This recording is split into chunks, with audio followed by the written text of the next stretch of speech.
Our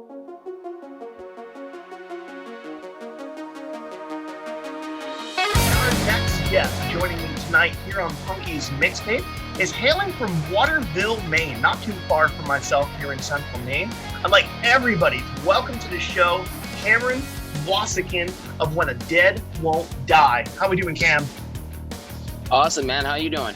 Doing good. Fucking beautiful day here in fucking central Maine. It's like 90, almost 100 degrees. I'm fucking sweating my fucking bearded taint off, but I'm fine. I live up on the coast, man. Oh, so you're probably getting a little bit more of a breeze than I am right now. Oh, it's beautiful out here. Yeah, that's why after this, I'm heading to the coast for the evening. I'm gonna go get some dinner, get some seafood, fucking eat some ice cream. Gonna enjoy this beautiful fucking Maine day. Such is tradition. What else there to do in Maine on a freaking day like today? This. Exactly. So for my mixtapers that may not be familiar, tell us a bit about yourself and tell us a bit about the band. About the band. Well, I am me, and that's about it right there. But you're a wonderful you. I've adored you for years. We've had the awesome privilege of sharing many stages together over the years. Yeah, we have, man. That was fun way back in the day. I remember that. But yeah, about the band, When the Dead Won't Die, that's my baby, man. But I don't know what to tell about it. You got to be specific. So for those who aren't familiar, we've been bumping When the Dead Won't Die since we started off last year. They were actually a part of our very first episode. Along with that, you also do some other stuff on the side as well besides When the Dead Won't Die. Yeah, started a project a couple months ago, about a year ago now, called Verona Black. And it's a lot heavier, more black metal, beat down and inspired, but it's nice to be able to experiment with my vocals a little more and do a little different of a range, you know, but still maintaining my lyric style, which is really the hardest part of it. I mean, I'll do pages for one song, and it's just really introspective ramblings. It's my own some of my favorite lyrics, man. Like, sometimes the truth don't need to rhyme, you know? That's what it's all about. Oh, man. So, When the Dead Won't Die, obviously we're talking some central Maine metal right here. And you guys have been around for a little bit. You've been in a couple different projects before this, but how long has the Dead not been dying for? We've been together about 5, almost 6 years now, and we practiced and wrote for 2 years before we played our first show, so we hit the ground rolling. And ever since then, we just been writing, and we just dumped our old set list during the period of COVID, and we're writing a new set list. Got another new guitarist in the mix, and I'm very, very, very excited with what we have coming. That's awesome to hear. Definitely good to hear. Especially there was for a while a massive influx in like metal, hardcore, beatdown bands in Maine, but it seemed like over the last 5 years, myself included, kind of I haven't played in a project in a couple of years myself, and it seems it's kind of the case. But there's a few that have maintained and stayed diligent, and you have absolutely been one of them. So I'm really glad, because all the things that you've done over the years I've thoroughly enjoyed, and When the Dead Won't Die is definitely one of my favorite Maine metal bands. You guys are fucking tight. You are brutal. You are technical. Your lyrics are, like you said, they're introspective, but yet you're funny and don't keep yourself overly too serious at the same time. And I like that. You hit all the right notes for me as a band. So I'm very excited to hear that. So you just got a brand new guitar. So obviously the band is evolving more, now than ever.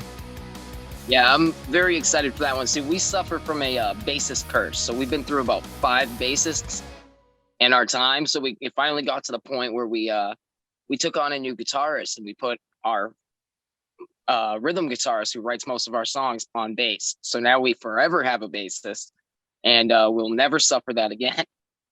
But man, I suffered from a drummer curse. That's my issue. It's like I've gone through a lot of drummers in my years.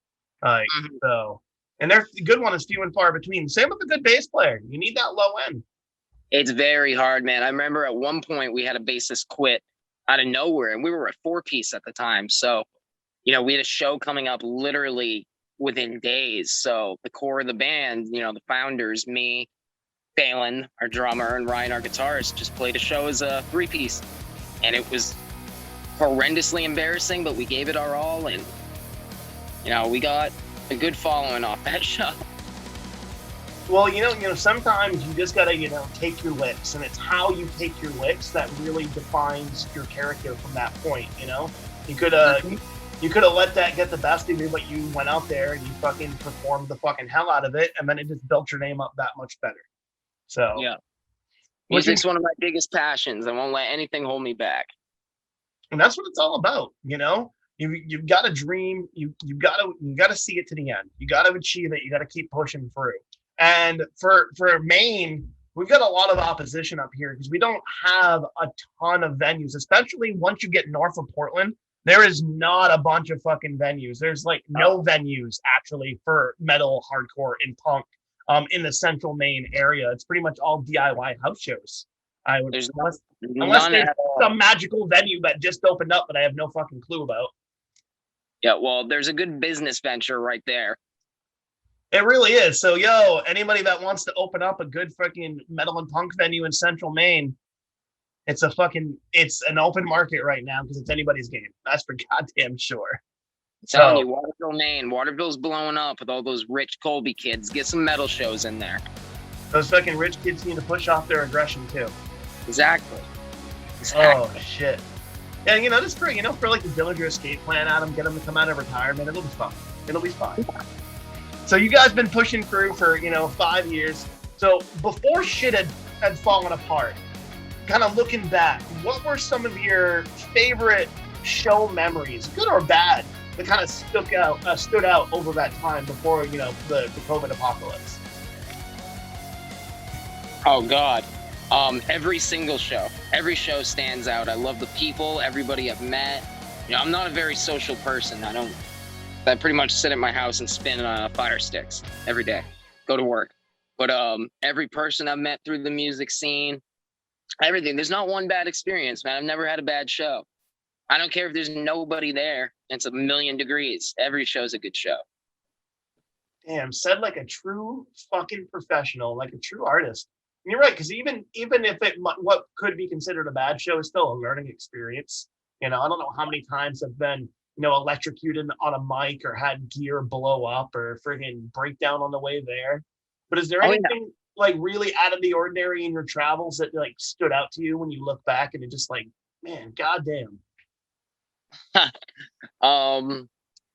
Legitimately, the only bad experience I've ever had, and the only thing that ever stood out from a show, is tearing my meniscus after a show in Lewiston. Ooh. And having to drive back to Blue Hill. Ooh. And that was the only time where I hated playing a show. I was in the worst fucking pain of my life for the next month or so. And we had another show come up. I had to play it on crutches. And I move a lot when I sing, so it was not a good experience. Oh, I'm sure it was just painstakingly brutal. Yeah. Oh, man. Now, what about on the positive end? I mean, obviously you're the type of guy that sees positivity in most things, but is there any moment where you kind of look back on when the dead won't die so far, and you look back like, man, I'm like the fucking luckiest guy around right now? Man, I'm just going to reiterate the same point over and over. Every moment I spend playing, every person I meet and I get to talk to that'll ask me advice or, anything, getting to inspire people, getting everybody I've met, man, every part of it. I mean, without music, I legitimately wouldn't be here. It's my one way that I express my emotions. I mean, it's just nice, I'd go back to that point over and over again. I love playing shows. I'll do anything to play a show. I don't even really care the genre as long as I get to yell. Now, do you guys got anything in the works now that things are starting to open up here in the state a little bit? Oh, absolutely. We've been offered a couple of shows, but we have to turn them down while we're working on our new set because we want to hit the ground rolling. I mean, we never do anything without thorough practice. we like everything to be perfect when we hit. So we're working on a new set list right now. We're about 80, 90% through it. I've been dealing with some horrific car troubles recently, so it's been just the guys writing, but it's all coming together. I'm very excited. Well, that's exciting to hear. So we're probably expect maybe a late 2021 release for some new stuff. Absolutely. End of the summer, you can expect at least a 3-track EP of some brand new stuff. That's fucking awesome. And we're definitely excited because we're gonna take a little walk down memory lane and check out some of our favorite When the Dead Won't Die tracks tonight and a couple of videos. Now, is there any track in particular that you're like, man, this is what's one of your all-time favorite tracks to play live? I really like to play Alone alive. That one's just really fun because it has more of the black metal style, and highs are my thing. That high range. Plus the lyrics were really important to me. Right in the heat of COVID, it was, kind of a winter depression kind of thing. Got a lot out. Succulent Succubus is another one. That's one of my favorites. Definitely to play live. Really any of them, all of them. I love everything. I love our whole set list so much. It makes me happy. Well, I think the mixtapers here are also going to agree. So if this is your first time or your third time checking out the band, I think we're in for a treat tonight. Now, before we take a break and check out some tunes, where's the best place for all the mixtapers to check you out online? So coincidentally, a couple years after we came out, they did that remake of a movie called The Dead Won't Die. And it completely ruined everything for me because now it's very hard to find us online. Fuck you, really Jim Jarmusch. I'm just kidding. I love that movie. When in actuality, our name has nothing to do with zombies, but it is what it is. So WTDWD on YouTube, you'll find everything. Or where else do we do? I just look everything up on YouTube. We're on Spotify, we're on SoundCloud, we're on Bandcamp, we're on all of them. But Spotify or YouTube. WTDWD. You will get lost if you search When the Dead Won't Die. Yes, you're gonna find, Bill Murray, you're gonna find Adam Driver, not to be confused. Although I gotta say, I love the band, I also love the movie. Now, could we possibly get a mashup? Only the future will tell. So, Cam, definitely excited to check out a few tracks tonight. And we'll be back a little bit later on in the episode to run some mixtape malarkey. So cheers.